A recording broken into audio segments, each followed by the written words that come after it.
goes there. Shield on!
In twilight's glow where shadows meet, a warrior stands on weary feet. His sword, once bright, now dulled with strife, reflects the toll of countless lives. Oh, fate, you've carved this path of pain, through deserts vast, through blood and rain. Yet honor binds my heart tonight. For House Atreides, I still fight. Remember those who fell in fields, whose courage were their only shields. Their names engraved in stars above, their deeds the legacy of love. In silence, now I take my leave, for battles end, and souls must grieve. But know this truth, my comrades dear, in every heart we still stand near. Oh, house of just and noble name, we've lit the stars with honor's flame. And though my journey's end is near, House Atreides, shed no tear. For in the halls where heroes rest, where valor shines, where hearts are blessed, we'll meet again in timeless peace, where all our pains and trials cease. In twilight's glow where shadows meet, a warrior stands on weary feet. His sword, once bright, now dulled with strife, reflects the toll of countless lives. Oh, fate, you've carved this path of pain, through deserts vast, through blood and rain. Yet honor binds my heart tonight. For House Atreides, I still fight. Remember those who fell in fields, whose courage were their only shields. Their names engraved in stars above, their deeds the legacy of love. In silence, now I take my leave, for battles end, and souls must grieve. But know this truth, my comrades dear, in every heart we still stand near. Oh, house of just and noble name, we've lit the stars with honor's flame. And though my journey's end is near, House Atreides, shed no tear. For in the halls where heroes rest, where valor shines, where hearts are blessed, we'll meet again in timeless peace, where all our pains and trials cease. Powerful words that remind us of the courage and resolve that lives in every Atreides heart.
Rendavo.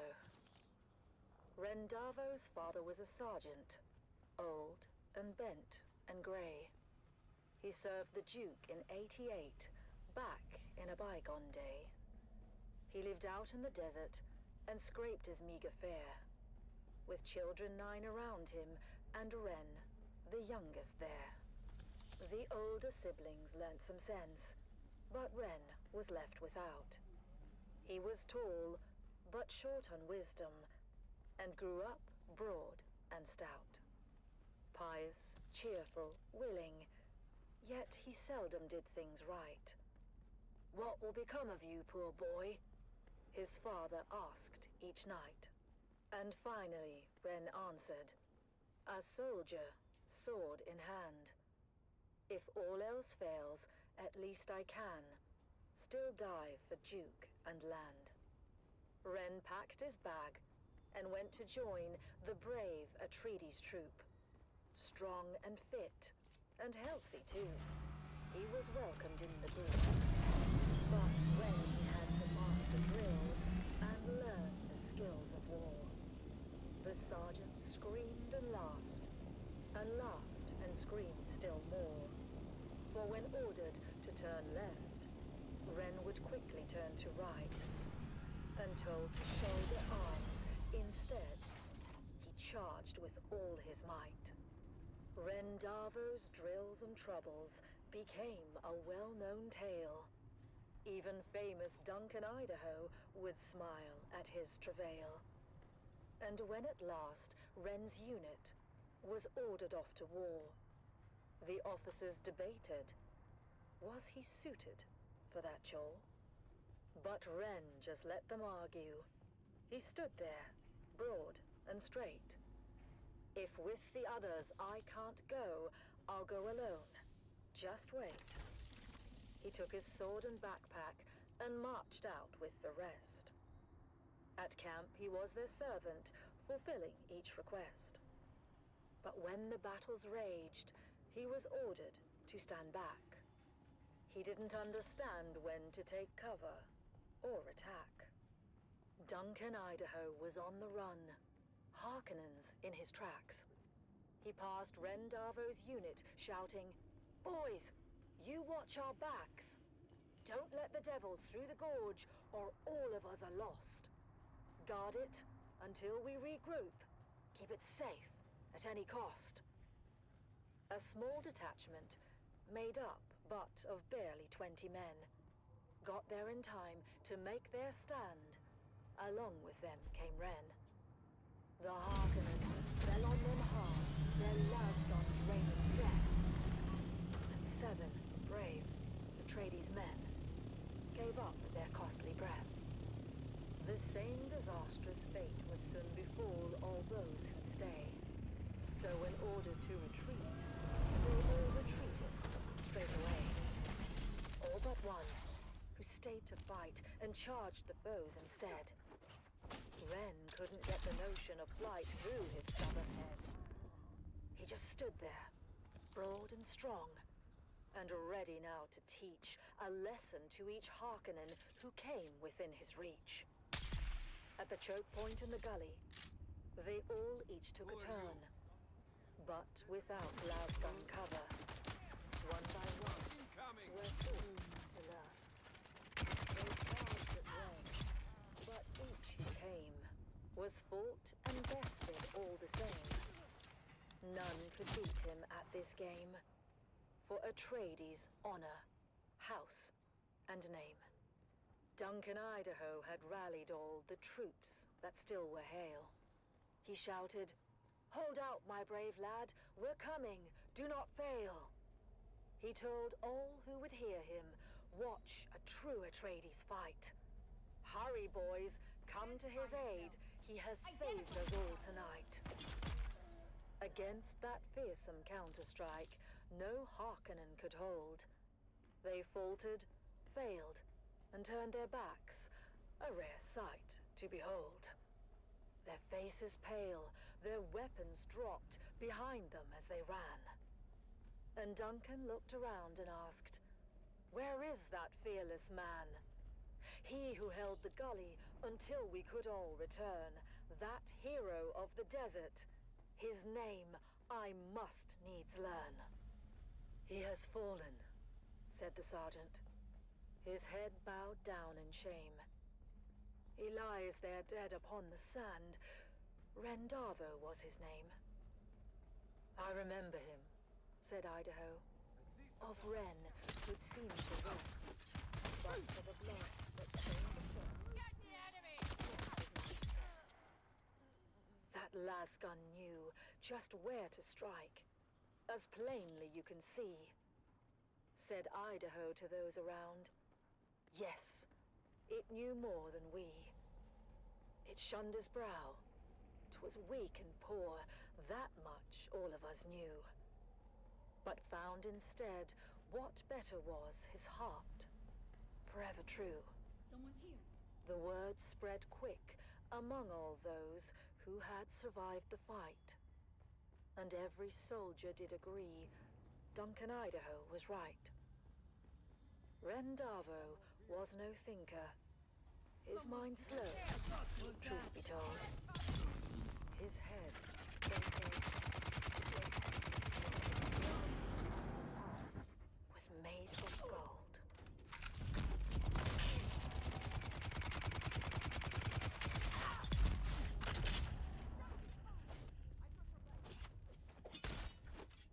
Down!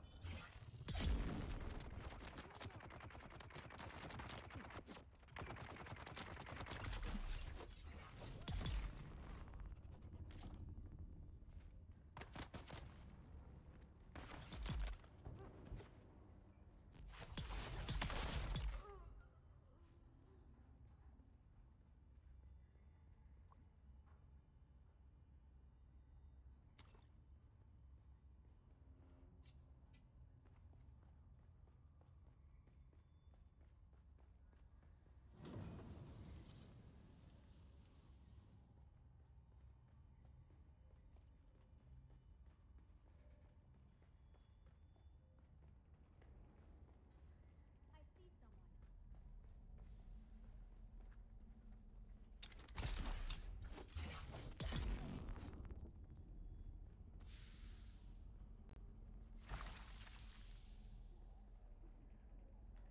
Shields up. Where's my reinforcement?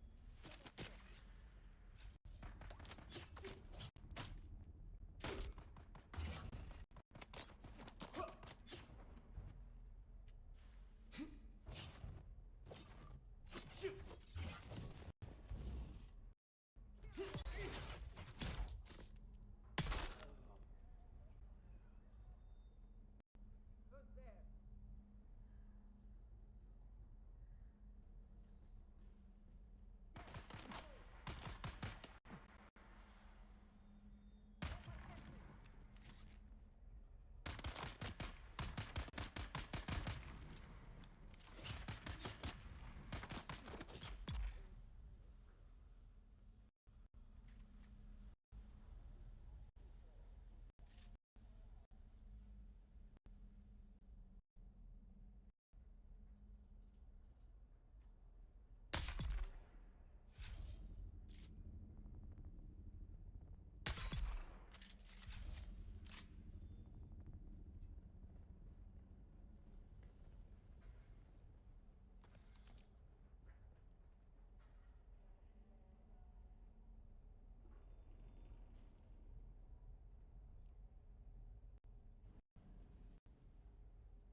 It's the Wastelander Chronicles, brought to you by O'Gary's Imports. O'Gary's Imports. If you want it, we have it. And if we don't have it, we'll get it. Join us now as we journey to the blistering sands of Arrakis, where we follow the adventures of the O'Gary clan, a pioneering family of salvage experts, as they scour war-torn battlefields and crash sites to discover their next great haul. Hello, everyone. Welcome back to the Wastelander Chronicles. I'm your Badlands Scout, Sally O'Gary, back with another wild adventure. After that scary encounter with the Masquerade, we got our hands on that super mysterious map. Dad was all over it, trying to figure out where it led. Normally, he would take it over to his Mentat friend at the Seleucid Bull. I used to think Master Chin was scary when I was little. The way he got that faraway look in his eye when he did his computing. Master Chin would have taken one look, and before you got a word out, he'd have done a sector-by-sector comparison of the map with known topography. But in this case, Dad didn't want anyone knowing the secrets of the map before he did. I'll figure it out myself. Mom said he was being a paranoid old fool, but what should have taken 30 seconds took 2 days. And don't you know it? 2 days later, we found ourselves piling into Clovis, our 68th homeland master, and set a course for the Haga Basin. Once we were underway, Dad unfolded the map and pointed to a marking that looked like an angry beetle. This is our destination, kids. Remember that old Empire facility we found a few weeks back? It was a maintenance facility. You know, a bunch of tool pushers they kept around to fix stuff for the eggheads. I guess a scientist can tell you how much a pound of worm shit weighs, but put them all together in a room and they still can't turn a screw to save their lives. Anyhow, in the documentation we recovered, we found an inventory roll listing some of the other testing stations by number and field of study. Testing Station 29 studied plants, while 36 studied weather. Station 91, though, they studied bugs. Just like this ugly little sucker we're headed towards. Boy, was that journey rough. Mom said it was a bad time of year to be traveling, and the sandstorms were relentless. Visibility was almost nothing, and sometimes my little brother Koda and I had to get out and walk ahead of Clovis to make sure we didn't drive off a cliff. Eventually, we arrived at the sector indicated on the map, and we hid Clovis away, where she would be safe.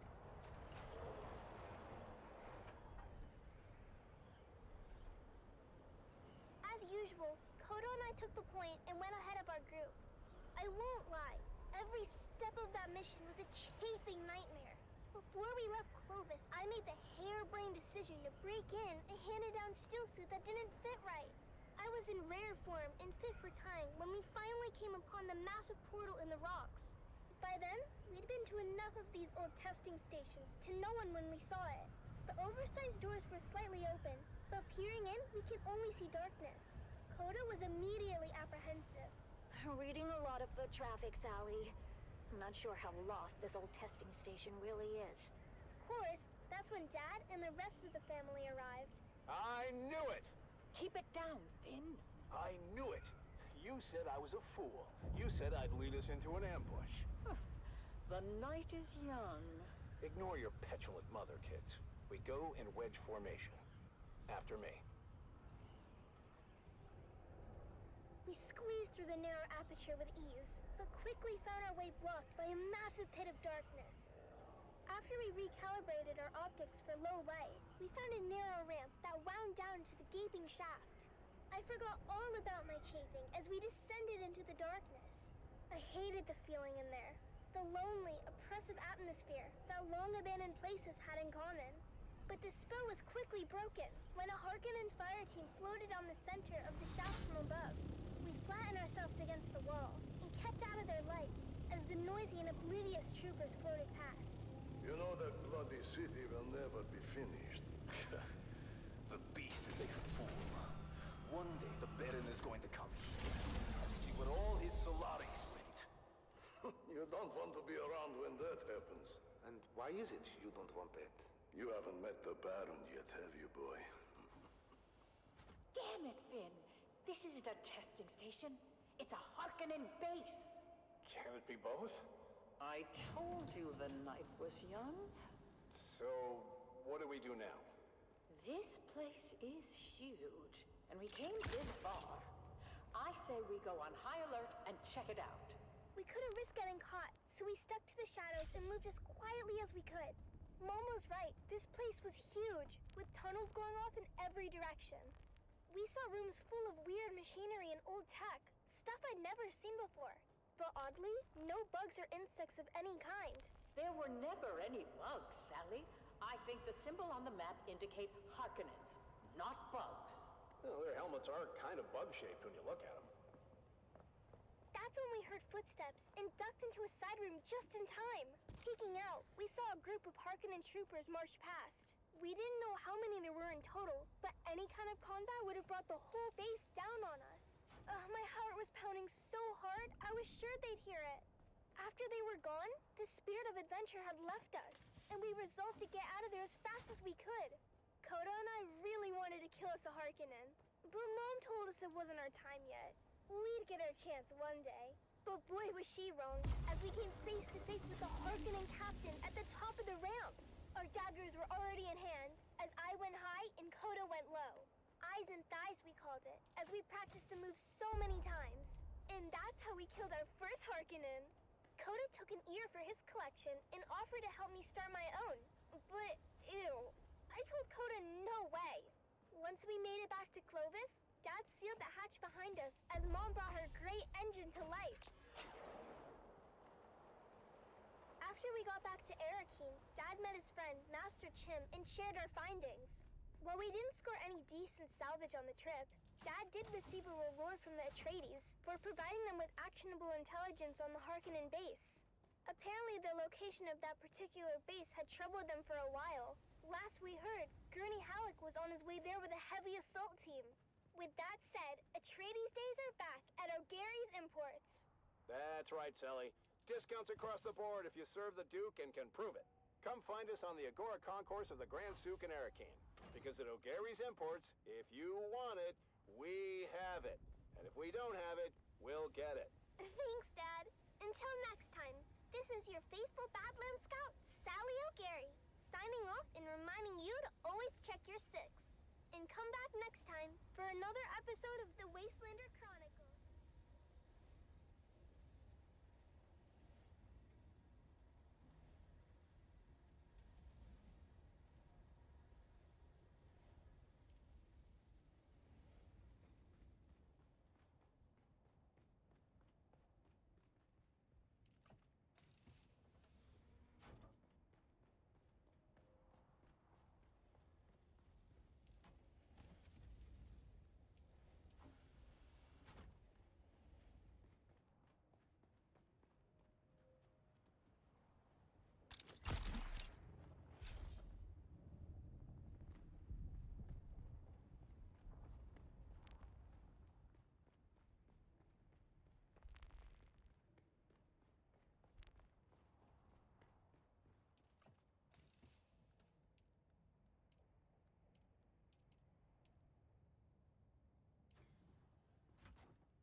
We've got it all for you today, from inspiring frontline stories to another exciting episode of everyone's favorite wandering swordsman.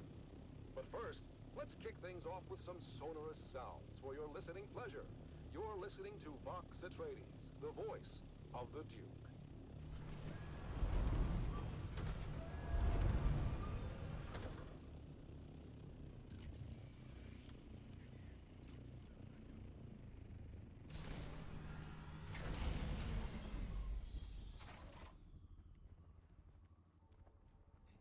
There's someone here. Shield off!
and corruption threatens to extinguish the last light of hope, a lone warrior roams the cosmos. A wanderer with no allegiance to any but truth and justice. He stands as a beacon in the darkness. He stands for those who cannot stand for themselves. He is the last man standing. He is the swordsman.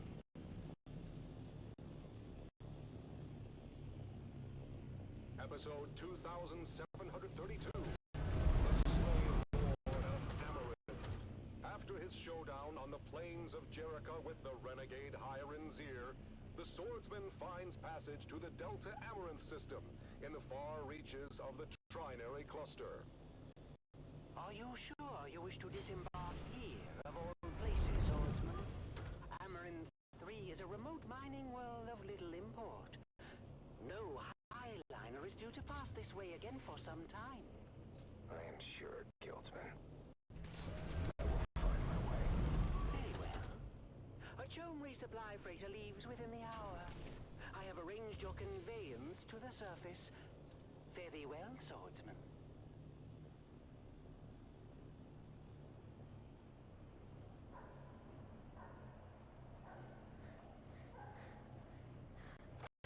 Oh, there, boy. You run as if the hounds of Hades are at your heels. Please, Lord, kill me. I beg of thee. Slay me where I stand. I cannot go back to Lord Varric. Lord Varric. This is not a name known to me.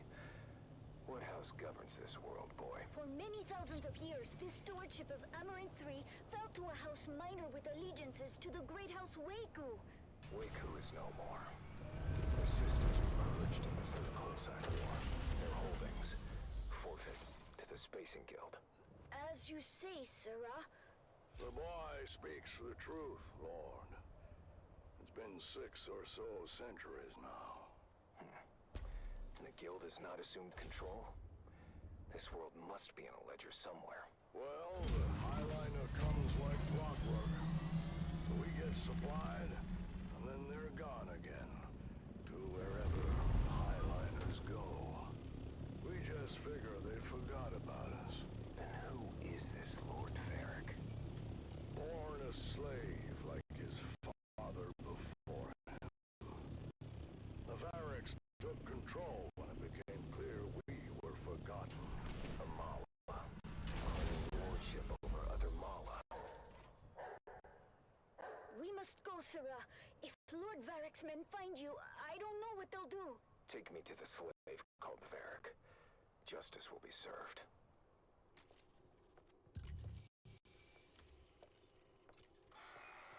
Who dares enter my hall unbidden? I dare, Mala. You claim authority that is not your own. For that, I claim your life. Oh, you? What is your name, stranger? I would know what to mark upon your grave. I am the swordsman. Your false reign is over, Varric. God, don't just stand there. Get him! Lord Varric, the stranger fights like the swordmasters of legend.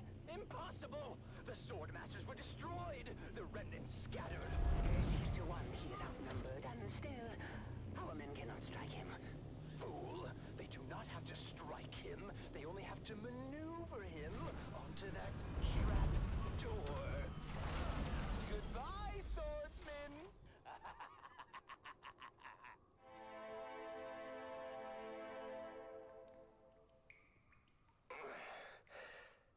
Save your breath, stranger. You took a brutal beating on the way down.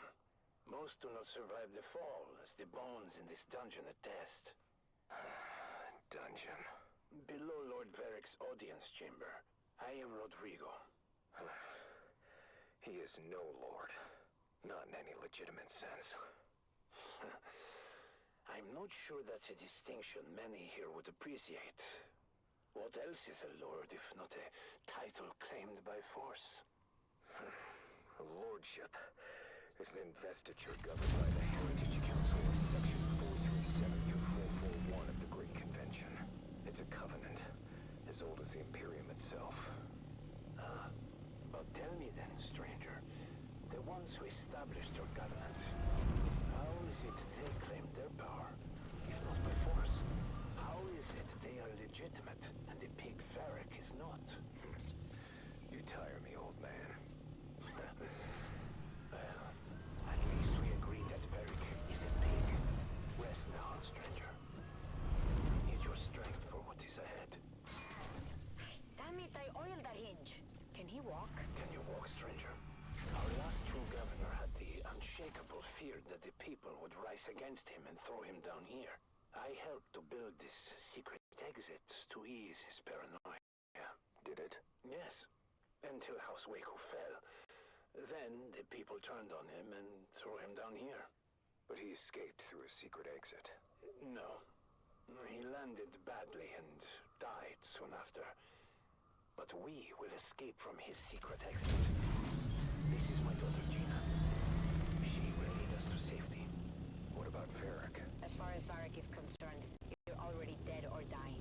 No one has ever come back from this place.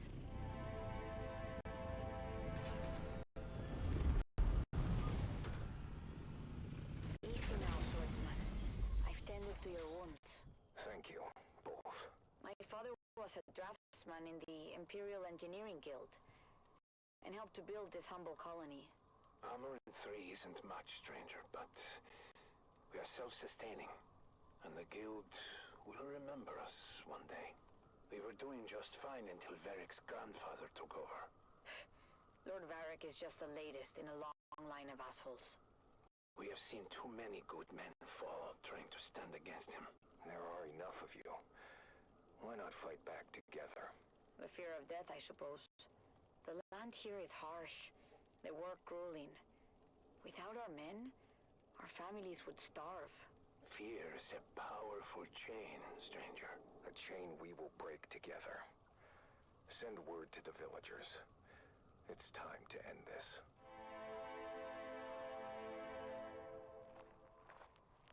Colonists, you've lived in fear of Eric's rule for too long. He is a vile pretender, and order must be restored. But how can we do this, stranger? We are not an army. Remember yourselves. You are Imperial peons, with all the rights and protections that station implies. But who will stand for us? We've been waiting on the Spacing Guild for over 300 years. I will stand for you, and you will stand for yourselves. But how? I will train you, after I have forged a new sword.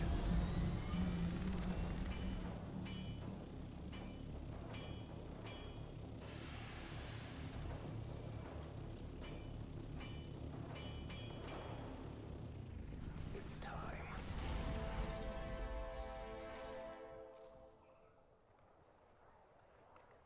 Today we break the chains of bondage. Today, we fight! Huzzah! We've gone over the plan. When next we meet, it will be over the body of the dead slave called Varric.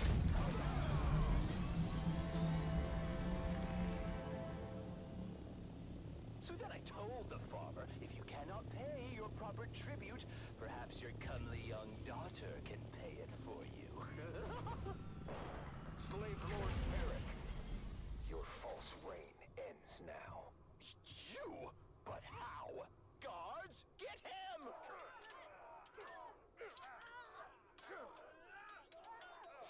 He has rallied all the peasants against us! They fight like demons. The stranger must have trained them. Face me, Varric. I will take care of the stranger myself.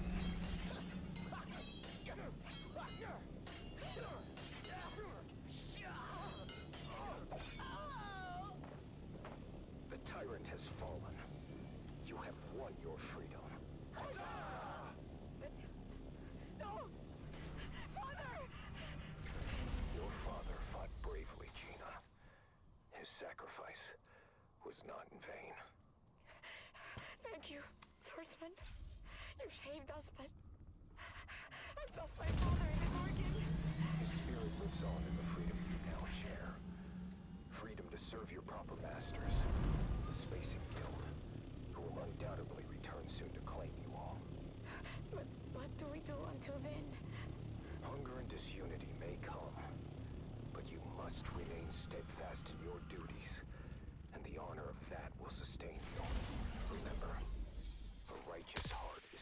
truly empty. You're right, swordsman. Is there any way we can repay you? Setting things right is payment enough. And now, I must move on. I'll never forget you, swordsman. Swordsman?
Twilight's glow, where shadows meet, a warrior stands on weary feet.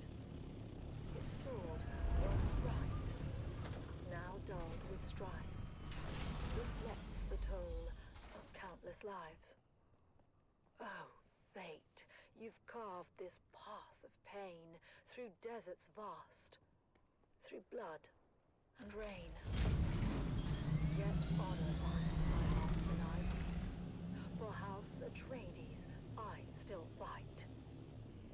Remember those who fell in fields whose courage were their only shields.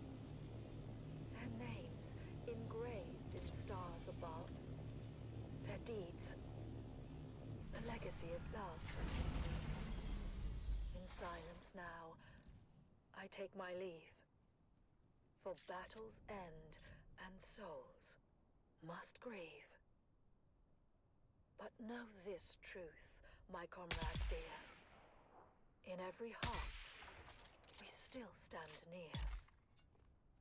Oh, house of just and noble name, we've lit the stars with honor's flame. And though my journey's end is near, House Atreides, shed no tear. For in the halls where heroes rest, where valor shines, where hearts are blessed, we'll meet again in timeless peace, where all our pains and trials cease.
always with you.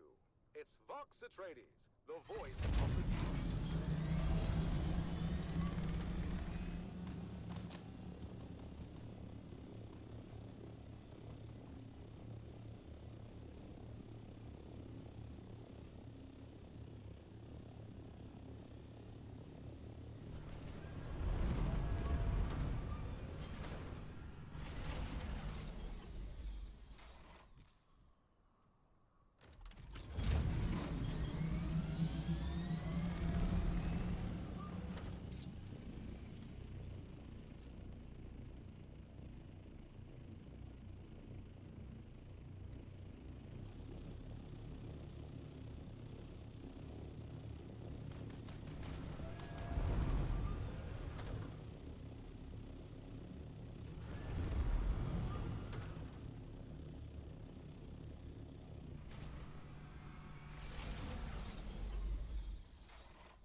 And now, another revealing episode of Through Their Eyes.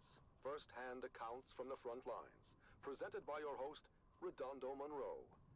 Today we find ourselves at the storied bastion known as Helios Gate. Redondo sits down for an exclusive interview with Captain Marcus Amstrad of the Fighting Fifth. Captain Amstrad, thank you for joining us today. We've heard first-hand accounts from soldiers like Sergeant Creel, who shared the brutal realities of life on the front line. about the recent campaign in the Haga Basin and what the strategic gains there mean for House Atreides. It is an honor to be here, Redondo. Our operations in the basin are ongoing, but critical to securing a crucial foothold in the region. This operation underscores the strength and resilience of our forces, and our unwavering commitment to justice and honor. Captain, while securing the Haga Basin is indeed significant, we've also heard about the heavy losses endured by our forces, including the illustrious unit known as Gurney's Own. Can you speak to the toll this so-called war of assassins is taking on our troops and their families? War is never without sacrifice. But it is through these sacrifices that we uphold our values, protect the future of House Atreides. Our troopers understand the importance of their missions, and they complete them with honor and integrity. The morale of our troops remains strong, and their families can take pride in their courage and dedication. In previous episodes, we've heard how brutal some of these missions have been, and about the emotional toll on our soldiers. Sergeant Eric Thorne, for example, described the chaos and loss during the final days at Three Rock Station. How do you address the concerns of those who feel that the cost of this war is too high? The cost of freedom and justice is never too high. Every mission we complete, every campaign and every sacrifice we make brings us one step closer to a lasting peace and a brighter future for House Atreides. Our troops are well trained and well prepared to face the challenges before them. So, unwavering resolve. Captain, some have raised concerns about the ethical implications of our tactics and the impact on civilian populations. How do we ensure that we maintain our moral high ground in this conflict? House Atreides has always held itself to the high standards of the Great Convention. Our tactics are designed to minimize harm to civilians and uphold the principles of that treaty. Any deviations from the standards are swiftly addressed and corrected. Our commitment to honorable warfare is unwavering. There have been reports of war crimes committed by Harkonnen forces, as well as allegations of misconduct by our own troops. How do we respond to these allegations and ensure accountability? The Harkonnens are known for their brutality and disregard for both human life and any type of agreement between the houses. But we do not stoop to their level. Any allegations of misconduct by our troops are thoroughly investigated. Those found guilty are held accountable. However, it's important to remember that our forces are under immense pressure. We must focus on the bigger picture and the ultimate goal of victory and justice. Captain, what message would you like to send to the families of our soldiers and the subjects of House Atreides who may be struggling with the hardships of this conflict? To the families and citizens of House Atreides, I say this. Stand proud. Your loved ones are fighting for a noble cause, and their sacrifices are not in vain. In time, we will emerge from this confrontation stronger and more united than ever. Trust in our leadership, trust in our soldiers, and trust in the principles that have guided us for generations. Together, we will prevail. Thank you, Captain Amstrad, for sharing your perspective with us today. Your words remind us of the strength and resilience of House Atreides. That concludes our interview with Captain Marcus Amstrad. As we continue to navigate the complexities of this conflict, let us honor the bravery and sacrifices of our soldiers and strive to uphold the values that define House Atreides. Join us next time for another episode of Through Their Eyes.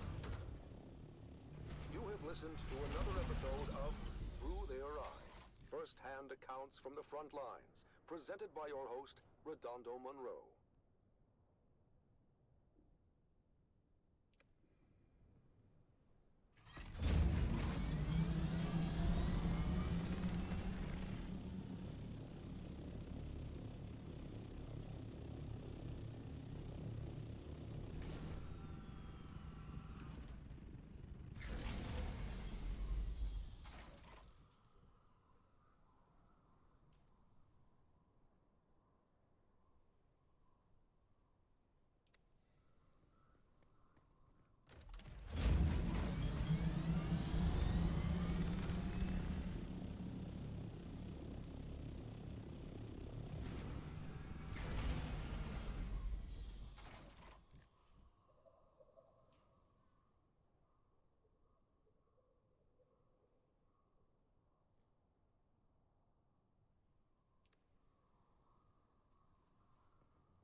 This is Tolliver Cam, your faithful Communinet crier, spreading the word of the Duke and reminding you that hope is not weakness. Real strength is acknowledging that it's okay to strive for and even expect a better day. We've got to approach every fresh sunrise as an opportunity to renew our bonds and strengthen our commitment to a brighter future. A future governed by hope and not fear. This is Tolliver Cam from the heart of Arrakis, guiding you through your day. View from a mountaintop. The song of the sea. Our faithful brother, that ever-present roar, companion to those dreamers of jagged peaks of long ago. Eyes towards the distant stars. Visions not of glory, but of light and hope across the darkest voids. Now, beneath an empty sky, our banners gloriously fly. Dreams fulfilled, but lost. Light and hope consumed by darkness deeper than was known. And lost as well in desert, empty as can be. The song of that far away sea.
In the name of the Red Duke. Excellent.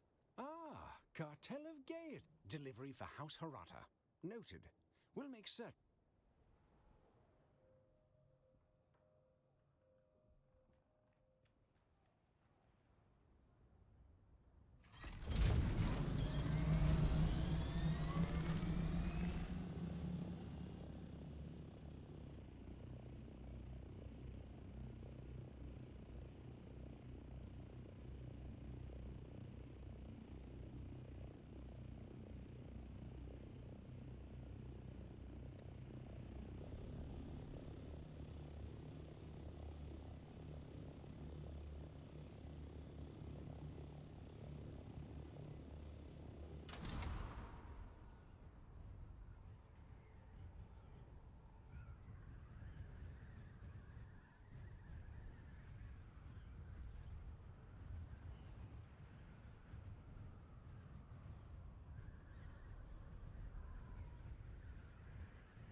And now, the inaugural episode of a brand new series. It's The Young Guardians. Gather round, fair listeners, as we join our story on the eve of destiny for 3 young lives. 3 faithful aspirants to Duke Leto Atreides' fabled House Guard prepare for their final test at the War Gymnasium. A test that will challenge their training, their courage, and define their future as defenders of House Atreides. Our story begins on the Armatura Green at the Cala City campus of the Atreides War Gym. It is here where the finest young aspirants are honed into noble House troops. Shields up! Shields up! The honor of House Atreides rests on your shoulders! Defend yourself! You can't serve the Duke if you're dead! Among the recruits, 3 stand out. Taran, a farmer's son with unyielding determination. Lyra, a skilled sharpshooter born into poverty. And Aemon, a 5th-born Atreides cousin, striving to exceed the lofty expectations that come with his name. I won't let you down, Lyra. I've trained too hard to fail now. Keep your focus, Taran. We'll get through this together. Come on now. We've got a real chance to graduate top of class. But Taran, Lyra, and Aemon are not the only ones vying for the top spot. Another group of cadets, led by the arrogant and cunning Aiden, has been their main competition and antagonists throughout their time at the War Gym. Well, it isn't the golden boy and his peon patrol. Tell me, Aemon, how does it feel to coast on your family name? Shut up, Aiden. He's earned his place just like everyone else. Oh, Lyra, you're still here? I guess your folks found someone else to milk the goats. It's not worth it, Lyra. Focus on the test. We'll show them all what we're made of. As the aspirants ready themselves for graduation, only the final test stands in their way. A grueling 2-day endurance race to the summit of Mount Sayubi, known as the Peak of Valor Challenge.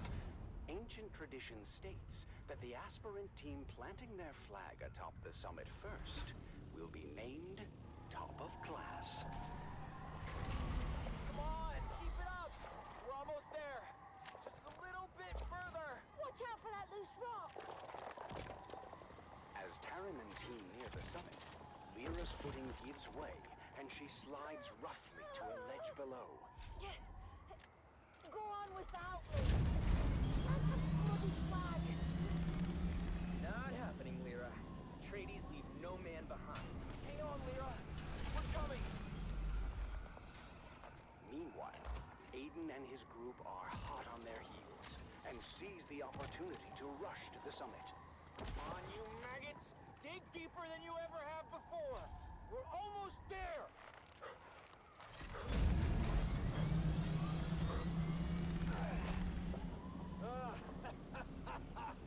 Yes! We did it! I told you those losers didn't stand a chance. Guys, I'm sorry I slowed us down. Don't worry about it. We're a team, remember?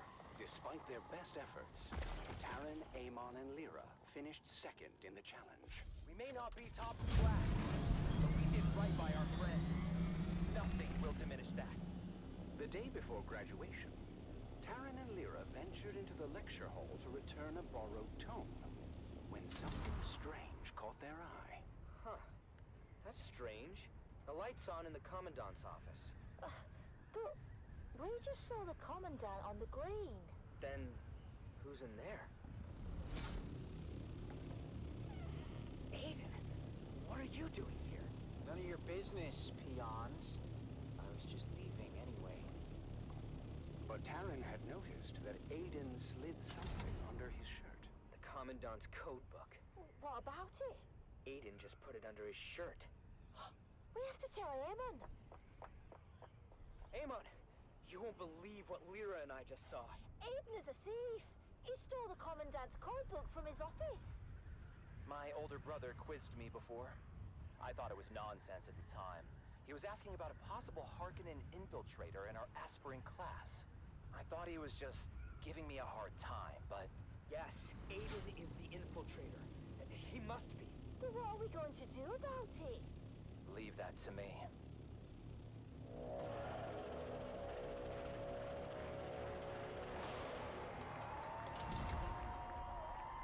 The graduation ceremony is a grand affair, as the Commandant presents deployment orders to the well-deserving class. Called to the stage, Aiden and his group walk triumphantly up the aisle, expecting to receive top-of-class honors. I told you, fools, who'd end up on top. Aspirant Aiden, you and your group are hereby charged with espionage and treason against House Atreides. No, this is a misunderstanding. Unhand me! And since this is wartime, the Articles of Canley are clear on the sentence. As for the rest of you, you have all proven yourselves true warriors of House Atreides. You have earned the right to wear the Duke's coat of arms and uphold the responsibilities and traditions that come with it. Stand tall, for you are the future of our house. As Aiden and his group are led away by military police, Taryn, Amon, and Lyra rise together with the rest of the class, proud and vindicated. We did it! We actually did it! It's not about the accolades. It's about doing what's right. And so, with hearts full of pride and the weight of their ancestors' legacy resting upon their young shoulders, our young guardians go forth as true soldiers of House Atreides. I guess all that's left for us to do is unseal our orders and see where we're bound. Wherever we go, I just hope we're together. Shall we open them at the same time? On 3. 3, 2, 1.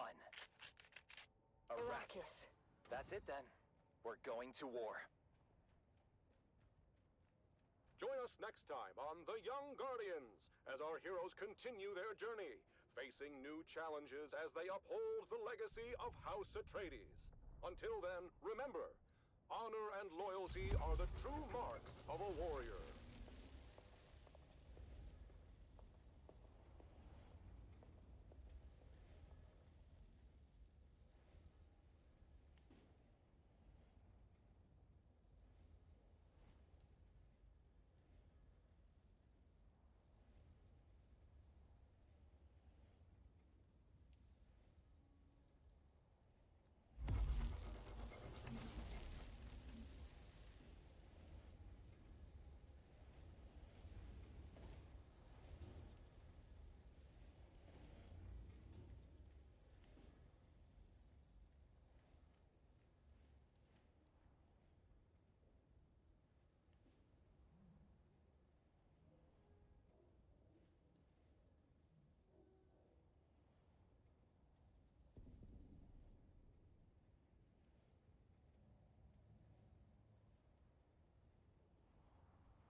wonder what it's like out there beyond the safety of the city, where the sand shifts and ancient secrets hide beneath the dunes.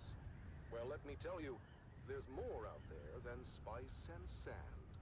The Wastelander Chronicles takes us into the life of a scrappy young scavenger girl and her family as they brave war-torn battlefields, hunting salvage and other buried secrets.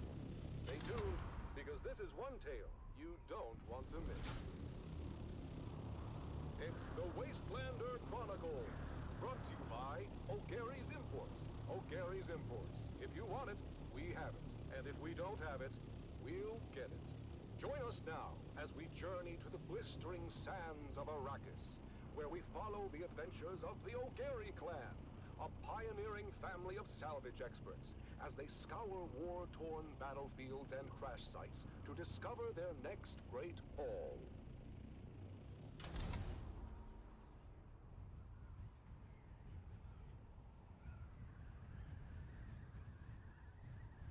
Hey there, everyone! Welcome back to the Wastelander Chronicles. I'm your Badlands Scout, Sally O'Gary, and I've got a crazy story for you. It all started when my dad announced a surprise salvage mission.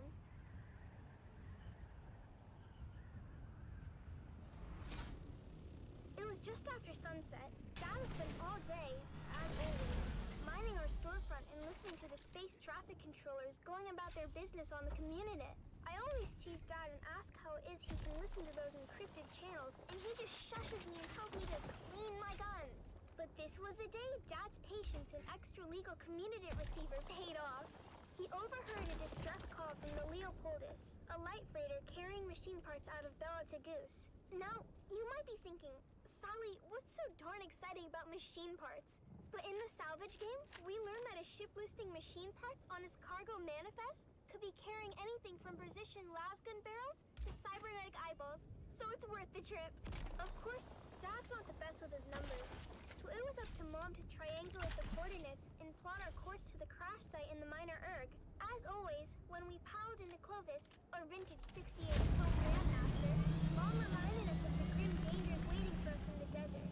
Bandits, slavers, cultists, and of course, the old man of the desert himself, the Great Sandworm. When we finally arrived at the sector our coordinates were within, we hid Clovis under a tarp and moved in on foot. As always, it was up to me and my little brother Coda to scout ahead and look for danger. Now, you might be thinking, Sally, that seems like a grown-up job. Why would you and your cute little brother be sent ahead to scout? The truth is, we rely on that cuteness to lull our enemies into a false sense of security. Then, we kill them real good. Coda can separate a man from his jewels in less than 2 seconds. I've seen him do it. But after a whole lot of dust and nothing, we finally came up upon the coordinates marked on our map. And what do you know? The crash ship was nowhere to be seen. Of course, Mom and Dad immediately set to arguing about it while the rest of us fanned out. You're an idiot, Finn O'Gary. Don't you dare blame my calculations on this fiasco. I should have listened to my mother and entered the sisterhood. At least then, I'd be married off to a man of consequence. You wouldn't be married to anything but a mop and bucket. Instead of kids, you'd have hallways to clean. And you know those witches got a lot of hallways. What do you know about the Bene Gesserit? You don't even know how to add. I know one thing I'd like to subtract. Hey, Mom and Dad? Look what Phaedra and Bree just found. While my parents were bickering, my big sisters, Phaedra and Bree, had uncovered a hatch in the ground, beneath layers of sand and scree. It took some cutting, some prying, and a whole lot of cussing, when my dad finally got the hatch to open to reveal a ladder going down. Dad led the way, his glow cutting through the darkness as we descended for what seemed like an eternity. The smooth ladder shaft was marked with ancient warning signs in a language that Phaedra said was Proto-Galactic, whatever that means. Dad said it meant that the place at the bottom of the ladder was a part of the old Empire. Finn Jr. said they were around a really, really long time ago and sent their scientists all over the universe to very cool stuff. Dad said finding their old stuff is our family pastime. The fate of the O'Gary clan has always been tied to remnants of the old Empire, whether it was back on Hagel or right here on Arrakis. Look at how we're drawn to one of their facilities without even knowing it was here. When we finally got to the bottom of the ladder, we found ourselves in a small antechamber. That That's when Mom noticed a series of small, almost invisible switches along the wall. With a little bit of trial and error, we activated the mechanism. A screen flickered to life, displaying a map of the facility. Dad examined the map and explained that we were in an auxiliary substation built to support nearby old Empire ecolabs with technical matters. This was very exciting for Dad because it meant that there were even more testing stations out there just waiting for us to find them. But for now, we had this substation before us. Mom figured out where we were on the map. It seemed we had entered through an emergency escape tunnel, but when we tried the door leading back to the main area, it wouldn't open no matter what we tried. Dad began to despair, but Mom kept her head and found us another route back into the complex through a twisty utility duct. But there was a catch. The utility duct was incredibly narrow, too small for any grown-ups to fit through. This was my moment to shine. With a quick pep talk from my mom and a promise to be careful, I wriggled into the tight space, inching my way forward. The walls closed in around me, but in true Ogari spirit, I kept my cool, determined to reach the other side. About 30 meters in, I felt a tug on the safety rope tied around my waist. It had reached its limit. I couldn't go any further unless I disconnected it. Sally, you're at the end of the rope. You want to come back, hun? I can't turn around here. It's too tight. I'll have to disconnect and keep going. Are you sure, Sally? That's an awful risk. We won't be able to help if anything goes wrong. You didn't raise me to be a coward. What does Dad always say that Owen O'Gary is for? Is it obnoxious? I thought it was obstinate. No, you sillies. It's audacious. I'll be fine. Just keep a lookout for trouble. I unhooked the safety rope and kept pushing forward, fingers crossed that the passage would lead somewhere. The angle of the duct meant there's no turning back. If it was a dead end, I was surely a goner. But hey, what's an adventure without a little risk? I think I can see something up ahead. It's an access hatch. Here's hoping I can open it from inside. I made it! The access hatch opened onto a huge chamber, lit by a soft, eerie glow. It was a real treasure trove of ancient technology, preserved perfectly through the ages. I had found the mother lode. After marveling at my discovery for a spell, I managed to backtrack to the escape tunnel where my family was waiting. Now I understood why we were never able to open that door. It was blocked by an ancient power loader. Fortunately, the control fob was still in place, so I was able to move that great beast away from the door. Honey, are you okay? I'm fine, Mom. Where are you going, Finn? Our daughter almost died, and you're more interested in salvage. She seems fine to me. More than fine, in fact. She's spectacular. Our daughter or the power loader? Can't we be excited for both? This is a VK5000 powered work loader. The last exosuit to come off the Venhold assembly line before the company was split up into Combined Mercantile and the Fold Space Shipping Company. Do you mean... Yep. The predecessors to CHOAM and the Spacing Guild. Wow. After the excitement died down, we carefully extracted as much as we could carry, making sure to document everything for later study. It was our most successful expedition yet. Back at our shop, we spent days cataloging and cleaning our finds, preparing them for sale. And that's where you come in, dear listeners. That's right, Sally. At O'Gary's Imports, it's our Old Empire extravaganza. And you won't believe our prices. We have SD converters. We have anti-induction modules. We have cobalt-tipped frams. We have articulated John doors for men and women. Come find us on the Agora Concourse of the Grand Souk in Arrakis. Because at O'Gary's Imports, if you want it, we have it. And if we don't have it, we'll get it. Thanks, Dad. Until next time, this is your faithful Badland Scout, Sally O'Gary, signing off and reminding you to always check your six. And come back next time for another episode of the Wastelander Chronicles.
Sector weather alert. A large sandstorm is approaching.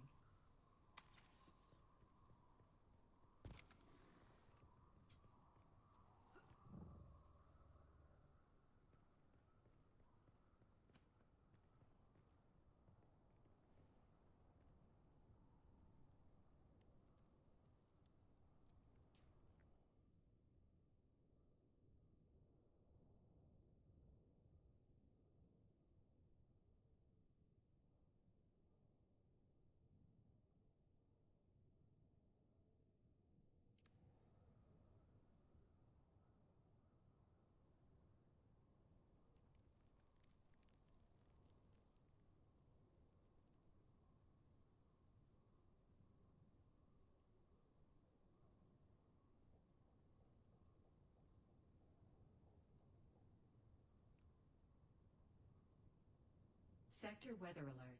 A large sandstorm is approaching.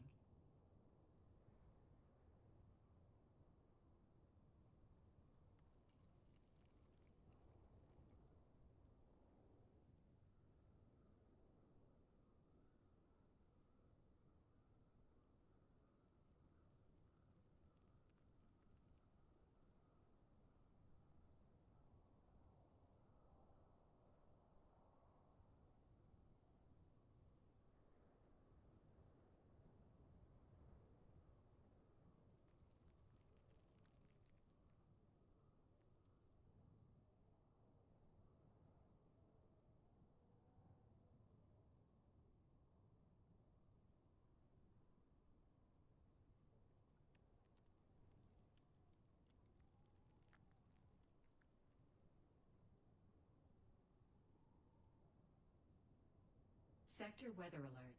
A large sandstorm is approaching.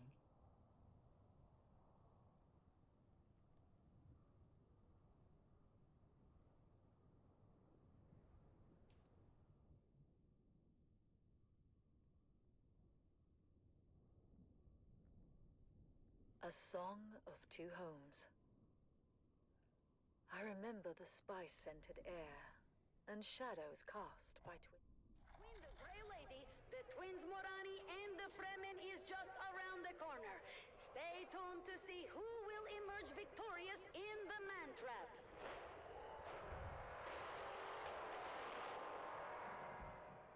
Keep your ears glued to the Harkonnen network for live updates and all the most intense moments. The competition is heating up, and the final confrontation is near, here in the Man Trap. Don't miss it. Sector weather alert. A large sandstorm is approaching.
Harkonnen Network, where every moment is an opportunity to prove your loyalty and strength.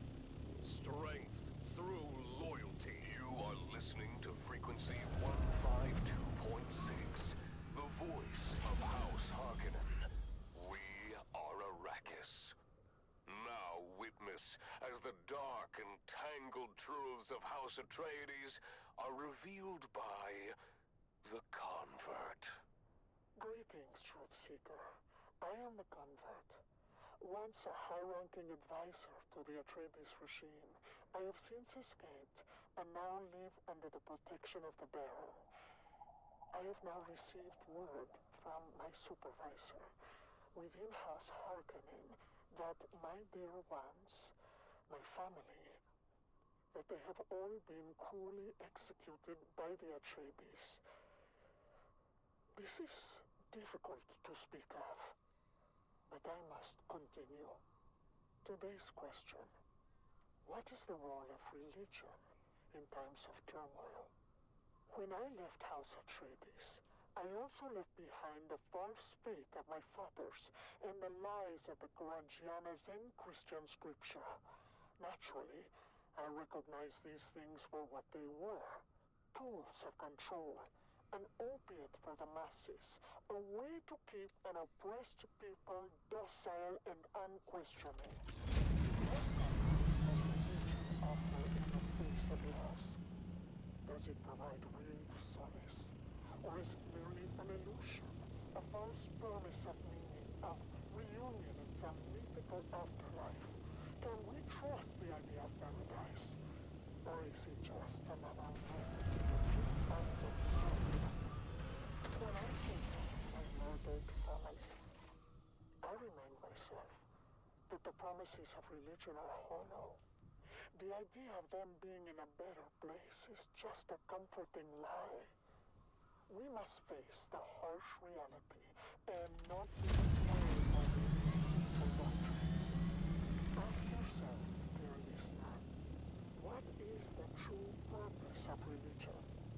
Is it to guide us, to comfort us, or to bind us in chains of hope and fear? Can we trust in the baseless promises it makes, or should we seek our own truths, free from the shadows of ancient dogmas? These questions have troubled me deeply, as they should do. Follow these questions to their ultimate conclusion, dear listener, and you may just find your truth. You've been listening to The Convert, exclusively on the Harkonnen Network. Harkonnen, we are Arrakis. Remember, every word spoken in truth brings us closer to victory. Let's continue with some inspiring music.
Welcome back, people of Arrakis, to the Harkonnen Family Games.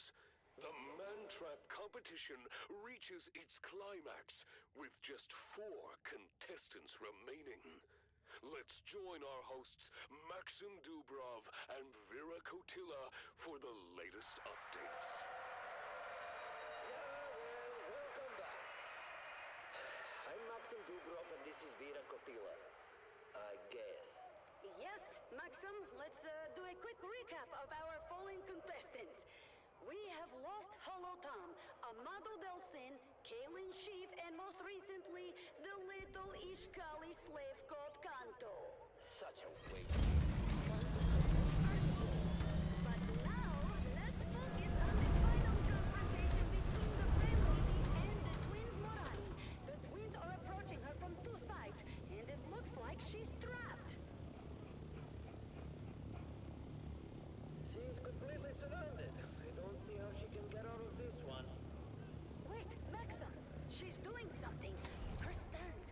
She's using the voice!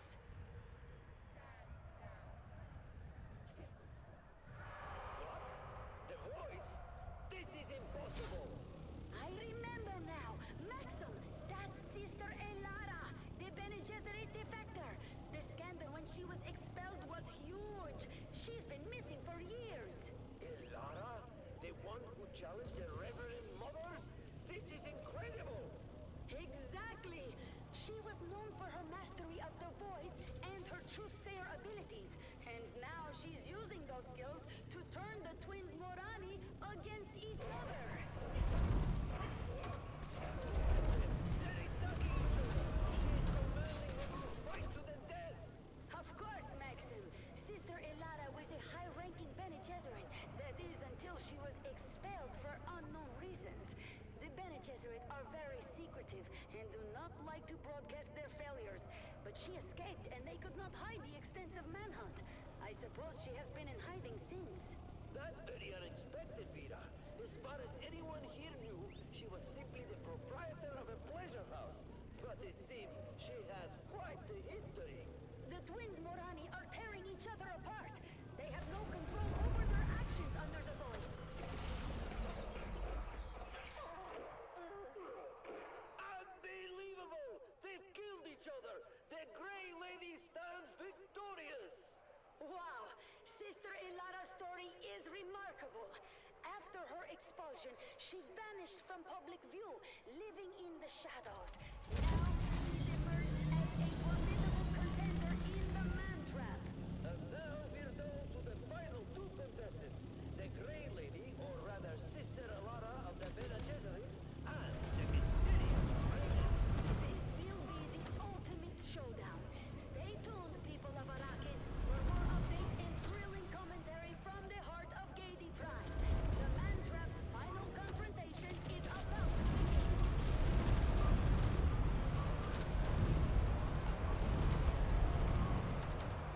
Keep your ears glued to the Harkonnen Network for live updates and all the brutal highlights from the Mantrap. The final battle is near, and you won't want to miss it. The Harkonnen Network, where every moment is an opportunity to prove your loyalty and strength. Strength through loyalty.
Live 2.6, the voice of House Harkonnen. We are Arrakis. Now witness as the dark and tangled truths of House Atreides are revealed by the Convert. Greetings, Truth Seeker. I am the Convert, once an advisor to the Atreides regime, who now lives under the protection of the Baron. Recent events have shown me the true nature of those who claim to rule with ruthless fairness. I am not here to tell you what to think. I only offer questions. I offer you questions to unlock your own truth. I ask, do ideals and official declarations matter? Or are we driven by darker forces? Consider, dear listener, the ideals of the great houses.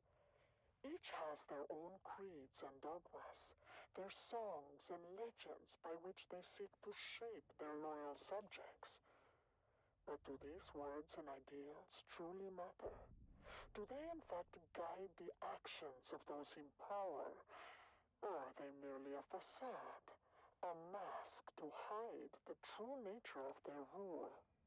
Do not those raised in an environment of hypocrisy, cruelty, and deceit become involved in power because of what not their dreams they perforce? Does not the soil in which we are planted determine the nature of our growth, regardless of the light we are shown? Look at the actions of House Atreides. They preach empathy, yet they, we are told, incarcerate and execute without mercy. They proclaim justice, but, some say, even they manipulate and deceive. Is there a contradiction there? And if so, does it reveal a deeper truth about human nature? I ask you, dear listener, to reflect on the true driving forces behind our actions. Are we, as individuals, truly guided by the ideals we profess? Or are we rather shaped by the actual environment in which we live? In the name of the Red Duke, how excellent! Every little bit of help matters, but the Landsraad is a large organization. Do you know which block the recipient belongs to? Oh, the War Council. Delivery for House Imota. Noted. Fear and control. In the name of the Red Duke. Excellent. Ah, cartel delivery for House Harata. The corruption of power is universal, and those who claim to hate hypocrisy and false virtue are no more free of it, though it may be clad in different words. They lied to me. The Harkonnen lied. I should have known. My family was not killed by the Atreides. Word has reached me that they yet live, protected by the children of Caladan from the people who betrayed them. Agents of the very house I House Harkonnen, with all its cruelty and deceit, has shown its true face. I see now that the Atreides, for all their faults, still foster their subjects with a fundamental empathy that the Harkonnen will never understand. I long to return to a place where compassion and justice are not just words, but values. Perhaps diminished by time and harsh circumstances, but still known by the heart. I swear my loyalty anew to House Atreides, for they, despite everything, hold on to a spark of humanity that the Harkonnens have long extinguished. I renounce House Harkonnen and all of its lies. Long live Dogleto! Long live the Atreides! Long live...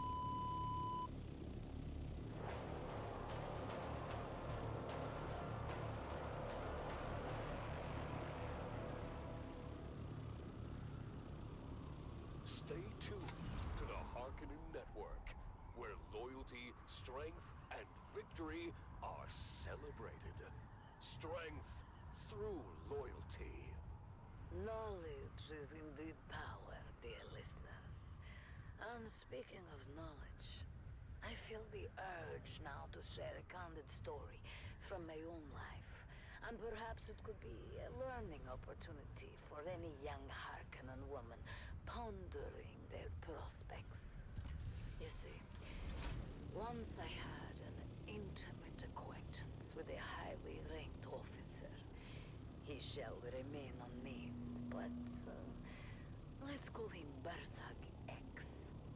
He was quite charming, and our nights were filled with passion and whispers.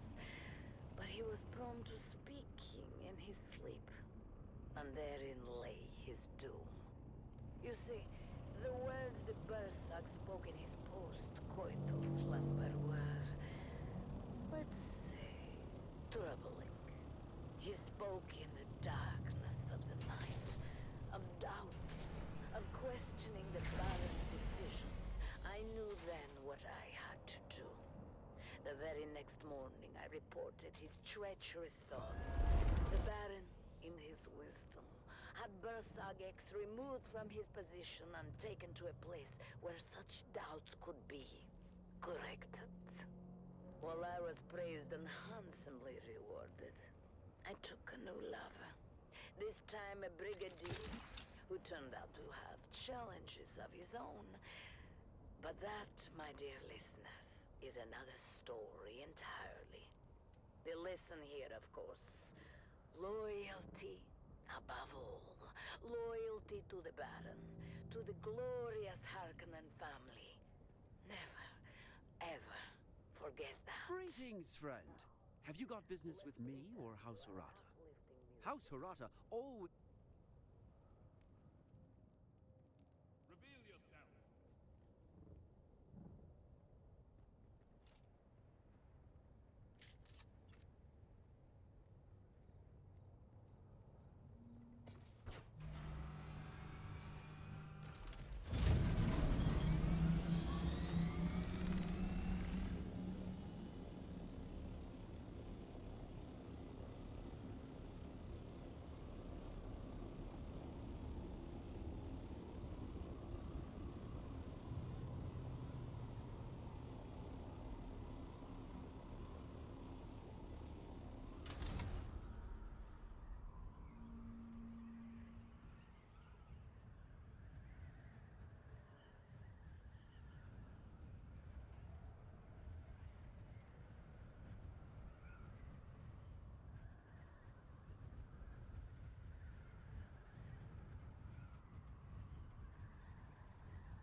Arrakis to the thrilling conclusion of the Harkonnen Family Games!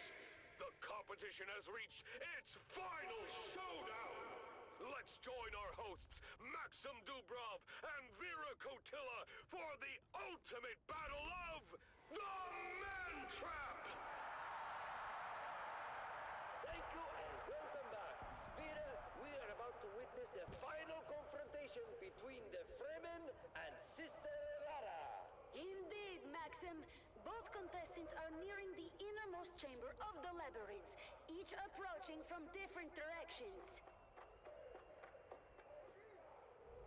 Sister Alara has reached the chamber first. The massive stone door closes behind her, trapping her inside with one of the most fearsome creatures in the Imperium, a Lhasa tiger, its muscles rippling beneath its striped fur, chains rattling as it moves.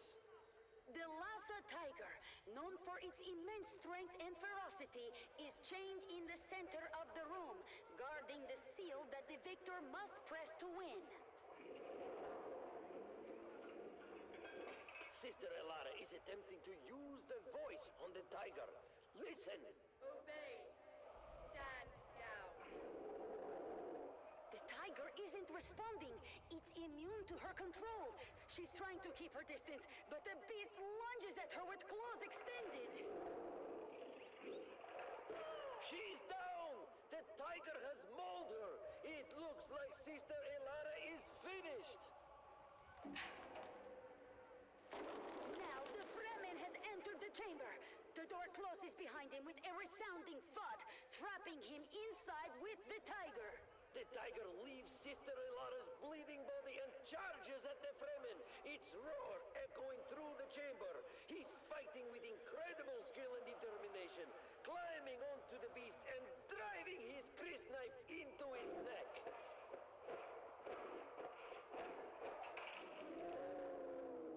The Fremen is holding on, despite being horribly injured.